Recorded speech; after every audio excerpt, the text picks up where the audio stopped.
Hello, हाय, नमस्कार सर्वांना. Actually मी खूप खुश आहे बिकॉज काल सॅटर्डे होता आणि आम्ही बाहेर गेलेलो नाथन फिलिप स्क्वेअरला. जे की मी शॉर्ट व्हिडिओ अपलोड केलं आहे यूट्यूबला, ज्याचं नाथन फिलिप स्क्वेअर, जिथे की इंडियन सगळे फंक्शन्स होतात, जे मेन टोरंटो म्हणजे डाऊनटाऊनमध्ये आहे. तर आम्ही तिथे स्केटिंग करण्यासाठी गेलो होतो. That was our first experience आणि आम्ही दोघांनीही खूप एन्जॉय केलं. पडलो खूप, उठलो आणि त्याच्यानंतर मस्त एन्जॉय केले, फोटोज काढले, व्हिडिओज घेतले आणि ते व्हिडिओ मी अपलोड केलेले आहेत यूट्यूब चॅनलला.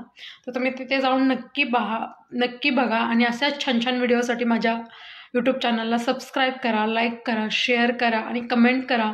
तुम्हाला नक्की काय हवे माहिती कॅनडाबद्दल, त्याच्याबद्दल. आणि नक्की आम्ही स्केटिंग कसं एन्जॉय केलं ते बघा. आणि मी तर ॲक्च्युली खूप शिकत होते, तर ते तसं शूट केलेलं आहे आणि मी ते टाकलेलं आहे. तर तुम्ही तिथे जावा आणि नक्की बघा आणि नक्की सांगा कसं वाटतंय तुम्हाला कमेंट बॉक्समध्ये. कारण तुमची कमेंट खूप महत्त्वाची आहे बिकॉज त्याच्यावरून मला एनर्जी मिळते पुढे काय शूट करणं. सो नक्की सांगा आणि तुम्ही बघा, एन्जॉय करा आमच्यासोबत आम्ही केलेलं skating. I am so excited because that was the first time and my first experience about the skating. So go there and watch till the end our YouTube video. I'm so happy. Bye bye.